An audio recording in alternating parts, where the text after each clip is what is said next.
하나님이 우리에게 주신 최고의 선물은 성경에 다 기록되어 있습니다. 하나님 우리에게 주신 최고의 선물 한마디로 말하면 복음이요, 복음의 내용인 예수 그리스도입니다. 그래서 성경을 기록한 목적을 요한복음 20장 30절 31절에 보면은 하나님의 아들 예수 그리스도를 믿어 우리로 하여금 영생 얻게 하려고, 구원받게 하려고 기록하였다 그랬습니다. 성경을 읽으면, 성경을 믿으면, 성경대로 살면 하나님이 우리와 함께 하시는 영생의 복을 이 땅에서 누리게 될 줄 믿습니다. 그래서 우리는 가만히 있으면 눈이 열려 있고 귀가 열려 있고 마음이 열려 있어 가지고 무차별적으로 세상의 것이 들어옵니다. 어제 보니까 포항역에 사람이 조용하더라고요. 내려올 때마다 복잡한데 다 마스크 쓰고 있어요. 더운데도. 메르스 때문에. 포항에 한 사람 나타났다 이러니까 사람들이 바짝 긴장해요. 그리고 음식점에도 사람들 안 온다는 거예요. 이때 가야 대접받습니다. 이때 가야 대접받아요. 우리도 모르는 사이에 막 들어오는 겁니다. 이게 들어와서 나가는 게 아니고 우리 마음에 차곡차곡, 우리 영혼에 차곡차곡 쌓입니다. 이게 쌓일 데가 없으면 그대로 굳어집니다. 그래서 나중에 그 세상의 것 들은 거, 본 거, 마음에 담아둔 것이 그대로 생각 속으로 행동으로 나타납니다. 자, 하나님의 말씀 아니고 복음 아니고 살아계신 하나님의 역사인 그리스도 아니고 다른 것으로 다 굳어져 있다가 그게 나와가지고 나중에는 우리를 실패시킵니다. 그래서 우리는 세상 것이 가만히 있어도 들어오기 때문에 의도적으로, 의식적으로 하나님의 말씀을 붙잡아야 됩니다. 말씀을 듣고, 말씀을 붙잡고 묵상하고, 말씀을 되뇌이고, 말씀을 증거하고, 그때마다 여러분과 나는 새로운 것으로 각인되고 뿌리 내리고 체질화 됩니다. 완전 복음화 되어지는 겁니다. 그때는 사도 바울의 고백처럼 내가 산 것이 아니고 내 안에 그리스도께서 사신 것이라. 그러면서 내게 능력 주신 자 안에서 내가 모든 것을 할 수 있느니라는 겸손하고도 담대하고 실제적인 하나님의 능력이 나타나는 것입니다. 그래서 할 수만 있으면 복음의 눈을 가지고 하나님의 말씀을 읽어야 됩니다. 복음의 눈을 가지고 하나님의 말씀을 자꾸 묵상해야 됩니다. 복음의 눈을 가지고 하나님의 말씀을 자꾸 소리내고 읊조리고 증거해야 됩니다. 가장 우리 뇌에 각인이 쉽게 되는 것은 소리내 읽는 겁니다. 그래서 구약의 히브리인들이 묵상은 눈을 감고 조용히 생각하는 게 아니고 소리내서 읊조리는 것입니다. 중얼대는 것입니다. 하나님의 말씀의 능력 속에 구원의 축복을 누리기를 주의 이름으로 축원합니다. 그런데 문제는 구원이 뭐냐는 겁니다. 이 구원은 죄를 어떻게 이해하느냐에 따라서 구원에 대한 개념이 달라집니다. 그럼 죄를 먼저 이해해야 구원의 필요성도 알고 구원의 뭔지도 알고 누리게 됩니다. 세상은 전부 다 문제를 해결하려고 합니다. 그런데 성경은 하나님께서는 죄를 해결하려고 합니다. 세상은 다 문제를 이야기합니다. 문제 해결. 그 점쟁이 왜 차이 갑니까? 종교 왜 합니까? 사람에게 일어나는 문제 해결하려고 그래요. 그런데 성경은 문제의 근원이 뭐냐? 그걸 죄라는 것입니다. 그런데 이 죄라는 개념이 우리에게 혐오스럽게 느껴집니다. 우리를 막 걱정시키는 것 같아요. 그래서 죄라는 말을 안 쓰고 자꾸 문제라는 말을 씁니다. 그럼 문제는 그게 문제예요. 성경은 죄라고 밝히거든요. 그런데 이 죄가 뭐냐에 따라서 달라집니다. 죄는 하나님의 법, 율법을 어기는 게 죄입니다. 그런데 이 율법을 어기는 것이 죄인데 이 율법을 대하는 자세와 해석이 달라지는 겁니다. 두 종류로 나눠집니다. 율법학자들과 바리새인들, 이들은 율법을 어떻게 대했냐면은 어떤 규례로 되었습니다. 진짜 법으로 대한 거예요. 그런데 예수님은 이 율법을 뭘로 됐냐면은 하나님의 뜻으로 되었습니다.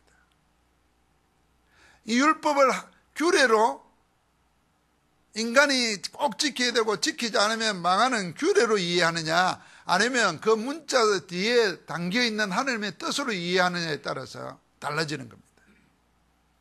그래서 여러분 잘 기억하죠? 규례로 이해한 이 바리새인들은 죄는 뭐냐면은 율법을 지키지 못하는 것이 죄입니다. 그래서 그 시대는 가난한 사람들이나 이방인들은 율법을 지킬 수가 없어요. 그래서 그 시대의 죄인들이 뭡니까? 세리들, 창기들, 이방인들, 고아와 과부, 율법을 지킬 수가 없어요.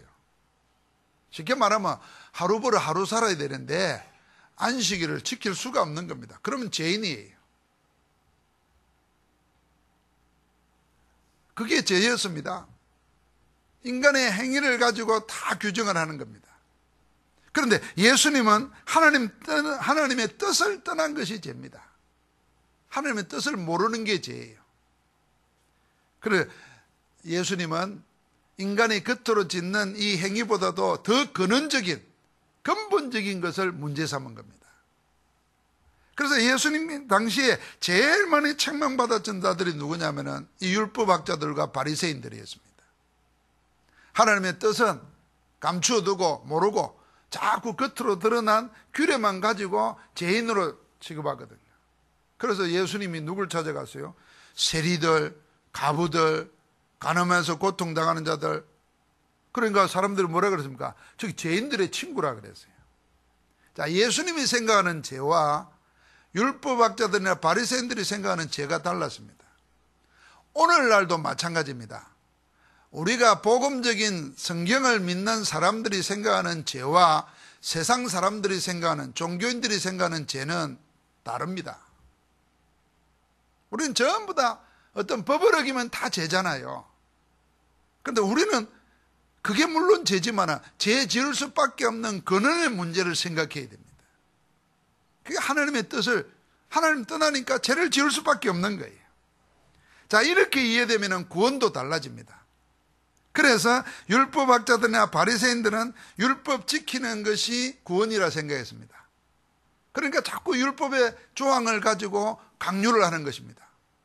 그거 지켰으면 구원받았다 생각합니다. 자, 십계명에 살인하지 말라 그랬습니다. 살인 안 하잖아요. 우리 전부 다 살인 안 했지요? 그게 구원이에요. 그렇게 사는 게. 그런데 예수님은 그걸 보고 엄청나게 책망을 했습니다. 사람을 죽이지 않으면 그게 살인, 율법을 지킨 거냐? 그래서 구원받았다고 생각하냐? 네 마음으로, 입으로 친구를 보고 나가라. 욕만 해도 이미 살인했다 그랬어요. 행위가 아니라 마음으로 음욕을 품어도 이미 간음했다 그랬어요. 그러니까 달라지는 거죠. 그래서 근원적으로 우리는 하나님의 법을 지킬 수가 없어요. 죄인이기 때문에.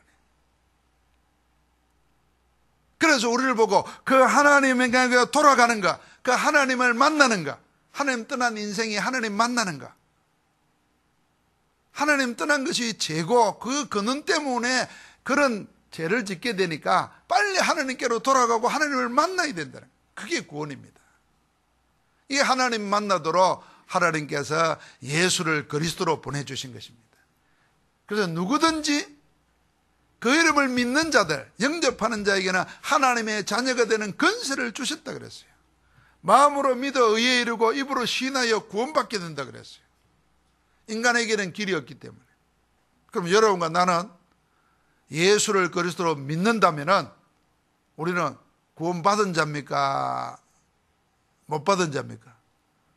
구원받은 것입니다. 자, 그러면 이제 하나님 말씀대로 못 살아요. 그러면 구원받았습니까? 못 받았습니까? 이제 자꾸 이제 말이 줄어드는 거예요, 자꾸. 그러니까 기준을 자꾸 우리는 뭐냐, 아직도 자꾸 이 바리새주의로 가 있다니까요. 이걸 바꿔야 됩니다. 죄가 뭐냐? 율법을 어기는 게 죄라 그랬어요? 율법을 어떻게 보느냐 따라서 죄의 개념이 달라져요. 근원적인, 복음은 근원적인 걸 말하는 겁니다. 하나님 떠난 것이 죄라. 그러니까 하나님 뜻을 모르게 되는 거지. 그러니까 세상 법을 따라 살아갈 수밖에 없어요. 세상의 도리 따라. 그리고 하나님의 것과는 멀어지는 겁니다. 그건 놔두고 자꾸 율법만 지키면은 구원받았다고 생각하는 거죠. 그래서 그들은 구원받고 못 지킨 사람 구원 못 받았기라 그들을 책망하고 그들을 이방인이나 취급했어요. 예수님은 그들과 함께 했어요.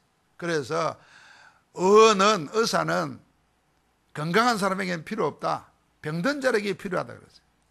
그런데 율법을 지킨 자는 자기는 건강하다고 생각한 거예요. 천만의 말씀. 하나님 못 만난 것은 전부 다 병든 자라. 그래서 내가 너희를 구원하러 왔다 그랬어요. 길이요 진리요 생명이니 나로 말미암지 않고는 아버지께로 올 자가 없느니라. 자, 이제 우리는 이 구원받은 자로서 구원의 축복을 누리는 것이 그게 신앙생활이고 인생살입니다. 여러분, 나는 하나님의 구원받은 하나님의 자녀입니다. 구원받은 자에게 하나님이 성령으로 함께 하십니다. 그 사실을 24시 놓치지 않고 잃어버리지 않고 누리고 사는 것, 그게 인생이어야 됩니다. 지금도 함께 하시는 줄 믿습니다.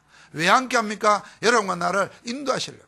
길을 모르면 길을 가르치고, 능력이 없으면 능력을 주가지고 이 세상에 하나님 나라로 살아갈 수 있도록 우리가 하나님의 자녀인 것 하나님이 보이려고 하는 줄 믿습니다.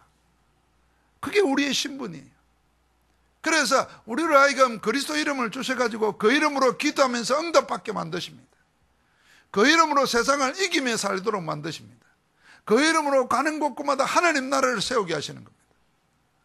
이걸 소원해 두고 우리를 붙잡고 계시는 겁니다. 그 속에서 나를 찾아내야 됩니다. 자, 이 눈으로 여러분 멀리 볼 것 없어요. 우리나라를 보고 세상을 보고 다 보면은 전부 다 하나님 떠나가지고 하나님 아닌 다른 것을 신으로 섬기고 삽니다. 그게 우상숭배입니다. 그게 종교생활이에요.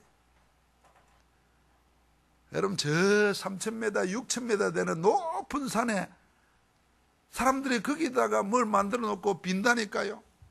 산에 신이 있다는 거예요.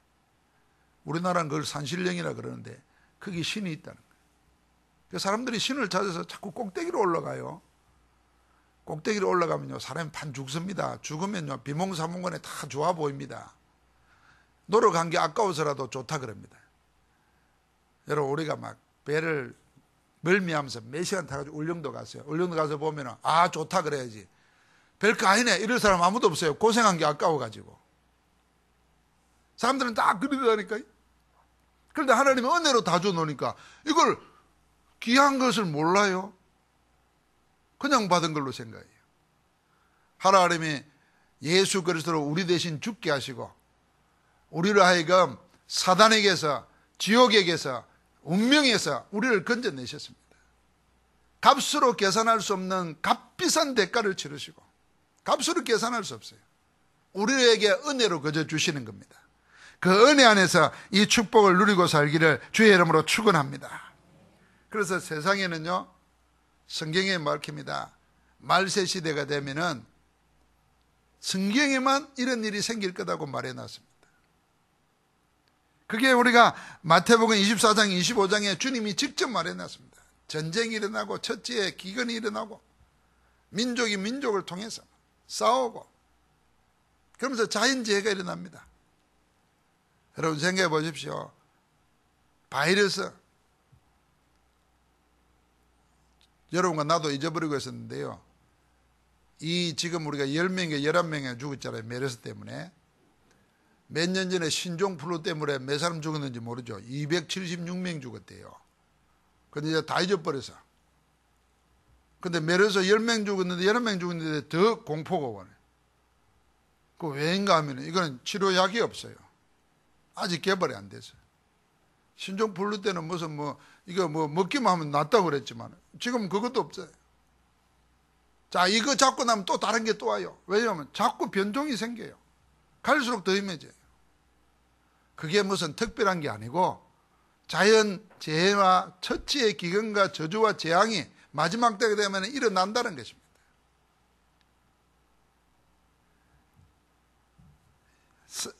디모데후서 3장에 보면은 말세 때 고통하는 때가 온다 그랬습니다. 이제 이 고통은 육신적인 환경적인 고통뿐만 아니라 사람의 마음의 영혼에 타락시켜가지고 멸망당하게 만든다는 겁니다. 이걸 이용해서 뭐가 나타나냐면은 거짓 종교, 거짓 신들, 거짓 영성운동 이런 게 무수히 나타나가지고 복음 없는 사람, 구원의 축복을 모르는 사람들을 현혹해가지고 멸망으로 끌어가는 겁니다. 마치 창세기 3장에 사단이 뱀을 가장해서 나타나가지고 태초의 인간을 다 넘어뜨리고 저주 재앙 가운데 빠뜨려서 노예 삼은 것처럼 거짓된 종교 우상들이 일어나는 겁니다. 그래서 이 문제에 대한 이 죄의 근원을 해결하신 그리스도, 이 그리스도 언약을 붙잡게 만드는 것입니다. 영세전의 문제가 오래된 문제로 이게 이제는 문화되어 가지고 우리 가정 가문에 그리고 우리 개인에게까지 그대로 임하는 것입니다. 이 모든 문제의 뿌리가 영세전부터 있었던 거예요. 그래서 하나님께서는요, 영원 전에, 영세전에 감추어 놓았던 복음을 나타내시는 줄 믿습니다. 앞으로 여러분 우리가 뭐 잘 살게 된다, 잘 산다는 기준이 달라집니다. 뭐 개발돼 가지고 뭐 편하게 살고 이걸 잘 산다고 생각합니다. 그러니까 이게 옛날 같으면요, 오래 걸리면서 전파될 걸 지금 잘 살게 돼 놓으니까 비행기 타고 바로 와가지고, 세상에 우리는 뭐 낙타 우유니 낙타 고기니 먹어본 적이 없는데 그거 먹지 말라 그럽니다. 먹어본 적이 없는데 뭘 그걸 먹어요. 그게 어디서 파는 줄도 모르는데. 근데 세상이 발전되니까 뭐 순식간에 일어나요.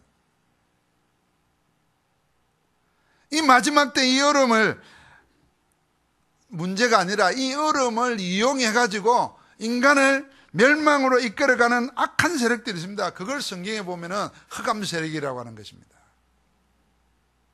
이 흑암의 근세, 이렇게 흑암의 세력을 보면 거기에 잡힌 걸 보고 세상이라는 겁니다. 이걸 이용합니다. 3단체가, 이걸 이용합니다. 종교가, 이걸 이용합니다. 심지어는 장사꾼들이. 그래서 뭘 이용하냐면 자꾸 영성 같은 걸 이용합니다. 여러분, 성경은 마음이라 그래서요, 우리가 잘못하면 내면세계 이런 말 합니다. 그게 다 인본주의 심리학이거든요. 내면세계. 참 추상적인 거예요. 내면세계는. 성경은 마음이라 그랬어요. 심히 부패한 것은 인간의 마음이라 그랬어요. 그래서 하나님께서는 성을 빼앗는 것보다 자기 마음을 지키는 것이 더 크다 그랬어요. 근데 우리 마음을 다 뺏겨버리는 거예요. 사단이 이걸 빼앗아 가는 겁니다. 이걸 알고 우리는 어디에 섰냐면, 우리의 싸울 싸움은 육신 가지고 세상 사는 동안에 싸울 싸움은 바로 이 영적 싸움입니다. 그래서 우리가 육신 싸움하면 안 되고 세상과의 싸움은 영적 싸움이라는 걸 알아야 됩니다. 흑암의 문화가 꽉 차 있어요. 자, 이게 이제는 성공한 사람들, 배운 사람들, 뭔가 여론을 움직이는 사람들을 통해서 이 조용조용하게 빛을 가장한 흑암의 세력들이 자꾸 문화로 퍼뜨립니다. 그 중에 우리나라 지금 최고 이슈가 되고 있는 게 동성애입니다. 서울시장 박원순 씨가 케어 문화축제를 하는데, 이 케어 문화축제는 전 세계 동성애자들을 모아가지고 우리나라 서울광장에서 지금 며칠 전부터 6월 28일 한 달 동안 축제하는 거예요. 축제. 그걸 길을 쓰고 반대하는 게 보수적인 복음적인 기독교입니다. 왜냐하면 그 실상과 폐해를 알기 때문입니다. 그래서 성경에는 아예 오래전부터, 성경에는요, 창세기 시절부터 이 간음의 문제, 이 동성애의 문제가 세상을 멸망시켰어요. 소돔과 고모라 성에서 일어났던 문제가 그 동성애입니다. 그런데 어느 정도 사단이 교묘하게 이제 활동했냐면, 이 동성애가 전부 다 성공한 사람들이 동성애를 커밍아웃 하거든요. 세계 제일로 돈 많은 기업 중에 하나가 애플 아닙니까? 두 번째인가 되는데 그 애플의 최고 책임자가 자기는 동성애자라고 알렸다니까요. 그러니까 세상 사람들이 다 뭐예요? 성공하려고 발버둥 치는데, 성공한 사람들이 하는 걸 저절로 따라가게 돼 있어요. 좋은 건 줄 알고. 그러니까 뭘 동성애 하려고 그래. 여러분, 우리가 친구끼리 사랑하고 좋아한다, 이건 아무 문제가 안 되는 거예요. 그 동성애라는 거는 그런 게 아니에요.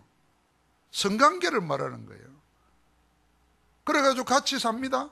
같이 살면서 이제는 자식을 입양해요. 자녀를 입양하는데 그 입양한 자녀가 뭡니까? 남자 둘이가 엄마 아빠라. 이게 지금 헷갈리는 거예요, 얘가. 남자 아빠, 남자 엄마 이게. 여자 둘이 결혼해가지고 하나는 아빠고 하나는 엄마라. 얘는 그럼 누구하고 결혼해야 되겠어요? 그것뿐만 일어나는 범죄가 수도 없습니다. 그리고 본인들이 망합니다.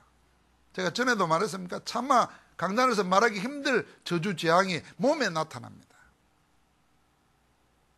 그리고 반드시 나이 든 사람은 나이 어린 사람을 택해요. 이게요, 지금 그런 축제를 하자는 겁니다. 그러니까 무난히 모든 것을 다 아름답게 꾸미네. 그냥 아무것도 모르는, 영적 비밀 모르는 랩런트들은 영화 하나, 드라마 하나 보고 거기 이쁘다고 동성애 흉내 내려고 그럽니다. 저주재앙이 끊임없이 오는 겁니다. 이게 흑암문화입니다. 여기에 빛의 문화로 우리가 영적 싸움을 해야 되는 겁니다. 그 빛은 그리스도십니다. 물론 여러분 동성애가 그렇게 태어났고 그렇게 자라날 수도 있습니다. 그러나 그거 고쳐질 수도 있고 하나님 안에서 다른 삶의 길이 얼마든지 있습니다. 꼭 인간이 만들어 놓은 그 동성애 그것만 있는 게 아니에요. 다른 길이 얼마든지 있어요. 근데 그 길은 다 무시해버립니다. 왜요? 하나님의 능력 모르니까. 하나님 능력 모르니까요. 그래서 전도자들은 뭐냐? 이 복음을 누리고 복음 가지고 이 시대의 흐름을 되돌려 놔야 됩니다. 바꾸는 것. 그게 전도운동입니다. 이걸 어디서 하느냐? 내 있는 현장에서 하는 겁니다. 이걸 누가 하느냐? 내게 주어진 달란트 가지고 내게 주신 하나님의 기억 가지고 이거 하자는 겁니다. 그게 전도자의 삶입니다. 자, 하나님은 여기에 모든 걸 하나님께서 통하게 만드는 겁니다. 자, 이건 다 하나님 뜻 놔두고 오직 먹고 살기 위해서, 내 잘 살기 위해서 예수 믿는다. 이건 이제 망하는 거죠. 자기도 망하는 줄 모르고 망하는 겁니다. 아까 말한 것처럼 하나님의 뜻은 모르고 율법만 지키면은 그게 구원받는 걸로 생각하고 사니까 예수님 오셔가지고 세상은 지금 다 이리 돼가지고 하나님 뜻과는 반대로 가는데 내 하나 잘 살고 깨끗하게 살면 된다고 생각하는 그들을 향해서 독사의 자식들하고 막 책망하신 겁니다. 하나님 앞에로 돌아오라고. 오늘 복음 가진 여러분들 가는 데마다 하나님께서 복음의 능력으로 시대의 흐름을 바꾸나 빛의 문화로 바꾸나 축복이 일어날 줄 믿습니다. 마지막 때에는요, 이 종교까지 통합시켜가지고 그리스도를 부인하는 적 그리스도가 일어납니다. 이미 활동하고 있습니다. 그래서 하나님은 렘넌트를 일으켜가지고 오직 복음, 그게 인간이 사는 길이고 세상 인류가 구원받는 길입니다. 주님이 오시기를 그렇게 구원자로 오셨습니다. 그래서 사람들을 보고 누구라고 나를 생각하느냐고 물었습니다. 예레미야, 엘리야, 선지자 중에 하나, 세례요한 전부 다 아닌 겁니다. 지금도 우리가 신앙생활을 하면서 예수 그리스도를 믿으면서도 신비주의에, 능력에, 정의운동에, 박애주의에 묶여가지고 진정한 그리스도를 모르고 있단 말이죠. 그때 물었습니다. 너희는 나를 누구라 하냐? 하나님의 성령께서 베드로를 통해서 말하게 만들었습니다. 주는 그리스도시요 하나님의 아들이십니다. 살아계십니다. 같이 합시다. 예수님은 그리스도이십니다. 여러분, 그리스도의 말의 의미를 아시죠? 우리를 속이고 멸망시킨 사단의 세력을 꺾어버린 만왕의 왕이십니다. 죄와 저주 운명에 묶여서 멸망당해 될 인생으로 하여금 그 죄와 저주에서 해방시키신 제사장이십니다. 하나님 만나도록 길이 되어주시고 성령으로 우리와 함께 하시는 길을 알려주시는 선지자십니다. 그래서 왕제사장 선지자이신 그리스도, 그분이 바로 예수님이십니다. 여러분과 나에게는 예수가 필요한 게 아니고 그리스도가 필요한 것입니다. 그 그리스도가 바로 예수님이십니다. 예수란 이름은 여호수아도 예수예요. 호세아도 예수예요. 그래서 유대인들은 그 시대에 우리를 구원할 자가 와야 되기 때문에 아들 놓으면 이름을 예수라고 많이 지었다니까요. 그러니까 예수라는 이름은 그리스도를 모르면은 그게 고유명사가 아니에요. 보통 명사와 같은 거예요. 그리스도는 한 분입니다. 그 한 분이신 그리스도가 바로 동정녀를 통해서 태어나시고 십자가에 죽으시고 사흘 만에 부활하여 지금 살아계세요. 그 예수님이신 줄 믿습니다. 그 예수가 그리스도라. 자, 그리스도 이름 부를 때마다 기도 응답 받습니다. 그 이름 부를 때마다 하나님의 능력이 나타납니다. 그래서 주님이 내 이름으로 기도하라 그랬습니다. 내 이름을 사용하라고 주신 것입니다. 이걸 초대교회는 잘 알았어요. 그 이름으로 기도했고 그 이름으로 더러운 귀신을 쫓아내고 그 이름으로 나면서 병든 자를 안전병을 일으키고 그 이름 선포하는데 악령이 떠나고 불치병이 났습니다. 여러분, 그 이름 우리가 받은 거예요. 그러니까 우리가 누구 이름 부르냐가 참 중요해요. 우리가 불러야 될 유일한 이름 예수 그리스도이신 줄 믿습니다. 그래서 누구든지 주의 이름을 부르는 자는 뭘 얻으리라? 구원을 얻으리라 말이에요. 주여 주여 하면 하나님 나라 못 본다 그랬어요. 그 주가 누군지를 몰라요, 사람들은. 주여 주여 하는데 그 주가 그리스도가 아닌 주라면 큰일 나는 거 아닙니까? 그래서 주의 이름을 부르는 자가 구원받는다 그랬어요. 이 이름을 가지고 모인 겁니다. 그게 마가다락방입니다. 여러분, 우리의 모임이, 우리의 예배가 마가다락방 예배가 되어야 됩니다. 그 이름으로 마음을 같이 해서 모여서 함께 예배하고 기도하는데 하나님은 거기에 약속하신 성령을 부어주시고 성령 안에서 능력을 회복시키시고 성령 안에서 전도문을 여시고 성령 안에서 현장을 회복시키시고 경제까지도 회복시키신 겁니다. 그게 사도행전 2장이다. 같이 합시다. 하나님, 우리의 예배가 다락방의 예배가 되게 하옵소서. 네, 그 이름으로 모인 겁니다. 그 이름을 가지고는 핍박이 와도 이 이름을 전가하려고 나간 겁니다. 그게 안디옥교회입니다. 우리 포항이 53만이라 그러대요. 안디옥이 그때 당시 벌써 1세기 때 53만 정도 모여 살았어요. 그러니까 그 몇 사람이 모여가지고 뭐에 집중했냐? 그리스도로 은혜 나누고 그리스도로 제자 키우고 그리스도로 증거했어요. 안디옥의 축복이 뭡니까? 주의 손이 예배하는 곳에 함께 했어요. 주의 은혜가 보였어요. 여러분 놀랍지 않습니까? 은혜는 보입니다. 은혜는 추상명사인데 은혜는 보여요. 왜요? 받으면 보입니다. 여러분도 얼굴에 은혜 받으면요 얼굴이 달라진다니까요. 은혜를 못 받으면요 본 얼굴이 돼요. 본 얼굴이 무슨 얼굴이겠어요? 그 얼굴이요, 그 얼굴. 은혜는 보이는 겁니다. 그러니까 주의 손이 함께 하죠. 은혜가 보이니까 많은 무리들이 모입니다. 제자가 됩니다. 그들에게 하나님이 모든 걸 회복시키시니까 개척교회인데도 세계의 교회를 돕는 교회가 됩니다. 오늘 우리의 교회가 이 안디옥교회의 응답을 받아 누려야 될 것입니다. 그러니까 곳곳에 흩어져 삽니다. 그게 로마서 16장이. 곳곳에 흩어져 사는데도 그곳에서 하나님의 나라가 이루어집니다. 그게 세계복음화의 주역들입니다. 자, 우리가 은혜 받고 나가서 내 인생을 사는데 내가 하고 있는 일을 하는데 하나님이 거기에 함께 하셔가지고 전도자의 보호자, 동역자, 식주인으로 세계복음화의 주역이 됩니다. 여러분, 내가 지금 뭘 기도해야 되겠습니까? 세 가지만 생각해 보십시오. 다락방과 안디옥교회와 로마서 16장, 그 하나님의 역사 속에 내 인생이 있도록, 내 가문이 있도록, 내 기업이 있도록 그걸로 기도해야 됩니다. 자, 우리가 뭘 구하느냐에 따라서 구한대로 응답받습니다. 그런데 내가 아무리 구하는데도 이게 하나님의 뜻과 안 맞는 걸 구하면은 응답이 안 됩니다. 그런데 하나님의 뜻만 맞는 것만 구하면은 구한대로 응답된다는 거예요. 그러니까 그 자리에 항상 있는데 되면은 우리가 다른 거, 내가 뭘 먹을까, 뭘 마실까, 뭘 입을까, 내가 뭘로 살까는 염려 안 해도 된다 그 말입니다. 하나님이 다 더하여 주실 것입니다. 오늘 당연한 문제가 뭔지를 알아야 됩니다. 그래서 제가 뭔지를 바로 구별하고 구원이 뭔지를 바로 알고 그 유일한 답이, 유일한 응답이 그리스도라는 걸 알고 이 그리스도를 오늘 누리는 가운데 하나님이 그리스도 안에서 주시기로 한 당연한 응답에 정인들로 서기를 주의 이름으로 축복합니다. 하나님 감사합니다. 어떤 시대가 와도 넉넉히 이길 수 있는 유일한 답 복음을 우리에게 주심을 감사합니다. 복음 외에 다른 것들 다 잊어지게 하시고 복음 외에 다른 것들 다 떠나가게 하시고 오직 복음으로, 오직 그리스도의 능력으로, 오직 그리스도 안에 있는 함께하는 축복으로 충만한 성도들 되게 하옵소서.